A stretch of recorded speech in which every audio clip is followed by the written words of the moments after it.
How did LeBron come out of that first game? How's the recovery going for him? Well, Anything shocking, surprising about it, or just physically he's just good? I think he was able to participate fully in practice today. I'm sure there was a little bit of soreness yesterday, but yeah, all good. Players in this room aren't affected by anything like this, but two members of the front office, Joey decision were terminated.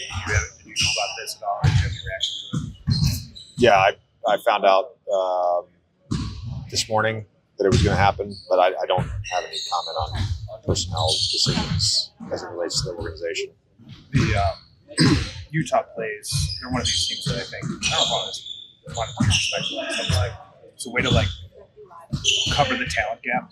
They do so with pace and possessions and stuff like that. Are you seeing more of that from teams around the league that maybe don't have that same top line talent, and how effective of like is it effective, or is it more just sort of like a pain to play against? Does that make sense? Well, it was effective when Atlanta did it with us. You know? Yeah. I would say it's a league wide trend. Again, it works for some teams, and it would not work for other teams. Whether it's playing with pace and having more possessions, whether it's the crashing, whether it's picking up full court, whether it's not running plays and just running dribble drive like Memphis did last year, like Miami's doing this year, obviously with some slight variations to that. Gives you a chance to win every night. I mean, we went through it this morning with our guys with just some early season trends across the league. And, you know, there's a formula to give yourself a chance to win every night, regardless of, you know, what the talent is or what the roster looks like. JJ, you were taking us through kind of some of what to expect from Markkanen and all the screens they set for him and everything. One of the sets where he's kind of starting inside and ends up in the middle and can get to the rim, like in one step of his size. What is like the textbook way to defend a play like that for somebody of his size, considering all the screens? How do you feel like you kind of evolved as the game went on? Those coverages. And we do the same thing with our rip slips.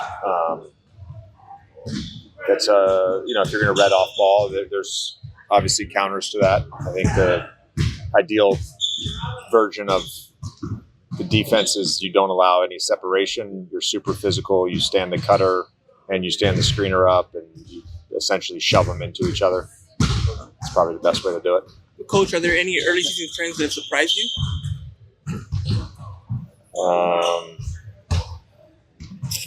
Trying to think.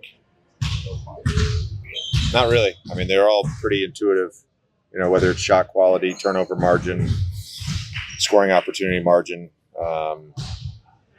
You know, it's if you can create those margins. You know, we're number one or number two in shot quality, number one in points per shot, number two in field goal percentage, but we're last in turnover percentage. So it's the difference between having whatever we are, 12th offense and a top 4 offense.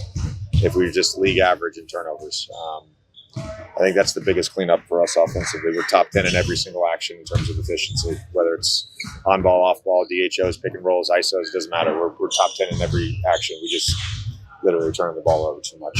What do you like about Austin's ability off the ball, from the rip screens also to, you know, in the ghost action, he'll bring a ghost to bring somebody else, you know, into that switch. There's some things that you see from him that you really like that he does that really doesn't really get showcased off the ball too.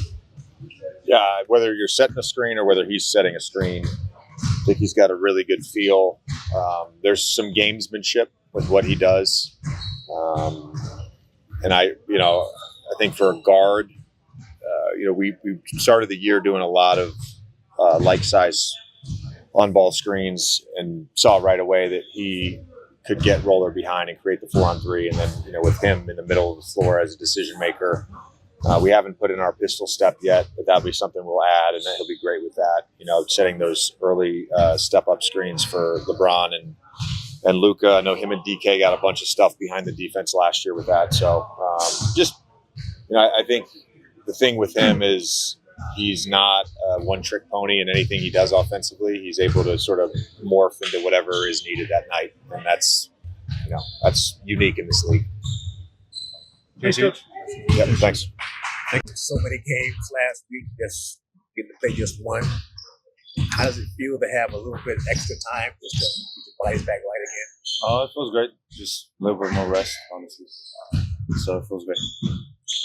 Especially getting Ron back this week. Does it feel like new training camp, new team with him back and getting these extra practices in? No, it doesn't feel like training camp. There's so many games, so definitely don't feel like training camp. Just good for him to be back. You know, like I said, he's going to help us a lot, so we're happy he's back. After the last one, DeAndre was talking about how he feels like defense is one of his strengths that you guys go. Just kind of how you see the team's defensive right now shape up. I feel like there's a lot of improvement still. Some things we talk about today before practice. I think we're doing a really good job. But the good thing about this is we still have a lot of improvement left. You posted a couple. What goes through your mind when you watch kind of your celebrations? Like there was the dance. I mean, like, are you surprised? I don't watch. They're surprised how silly some of them are. Yeah, I don't know what I'm doing. Luka, are there any inherent advantages to kind of getting to play the same team back-to-back games and kind of having a little bit of time in between to kind of practice and stuff? Not really. Just another game in the NBA. You got to be ready to play wherever. But it's definitely a good thing to have some more time off. Was it pretty seamless having LeBron come back because you guys played so many games last season? Or was it still pretty easy having LeBron come back to play the one game, even though he get just the first 14? Easy? What do you mean, like easy? Well, obviously, for all of you guys, him, you. I mean, Austin. he makes things easier for sure. If that's what you're asking. So, like I said, we're just waiting to come back. You know, he's another player that can create, that can score, that can do a lot of things. So it's tough to stop us. Luka, do you feel like you guys know what you have yet? You're 11-4, but still a lot of guys that were missing. Obviously, LeBron misses the first 14 games. Do you feel like that ceiling, you're not 100% sure what it looks like yet? When you talk about ceiling, how do you even address what is it? Our goal is to win a championship, and that's what we're aiming for. You mentioned that there's still areas of improvement defensively that you guys are looking to find. What are some of the areas that you look at now and you say these are the ones we're trying to zero in on immediately to get better? I mean, just keep doing what we're doing. Always more energy, more physicality. But just keep doing what we do. Look, at the end of that long trip, obviously it was just a lot of games in a short period of time, a lot on your legs, especially. Have you, through this point, played one game against each other, have you been able to feel the lighter load this week, or could that come in the next couple of days, or does it not feel like it's been a break as it was? I don't know. Kind of feel the same. Obviously, good practicing, but it's just good to be home more time. Yeah, that's honestly mentally, I would think that's the biggest part. Luka, a team like Utah is, I think, they represent a lot of what's happening around the league in terms of pace and possessions and playing lightning fast. What have you seen kind of as a trend? Have you seen that as a trend from other teams around the league that maybe don't have, a bunch of superstar players as a way that they try to attack teams like yours? Yeah, I feel like Miami played that way. But even with more pace, I think they were just flying up and down. So our game plan was simply just sprint back and get set because they had so much space. But I see some teams, other teams play like that. You got to attack with pace, you got to drive, you got to shoot. So that's what do you meet pace with like more pace, or do you try to control the game?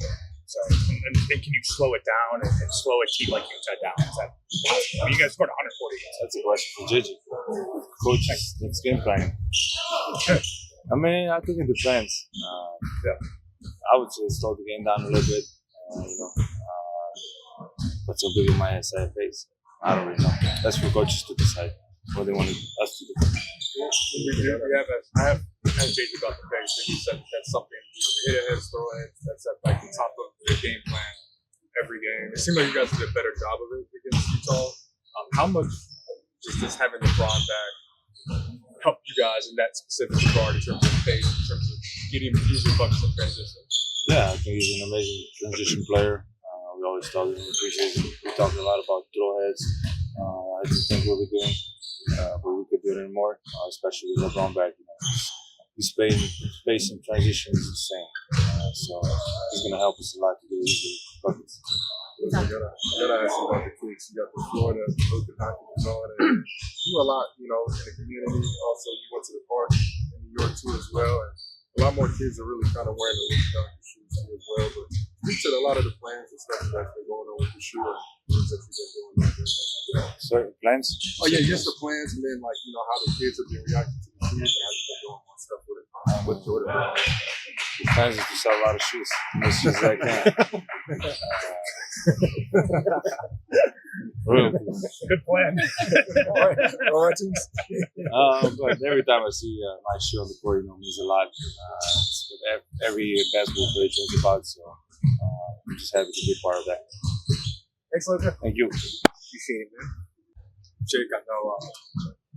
Tuesday?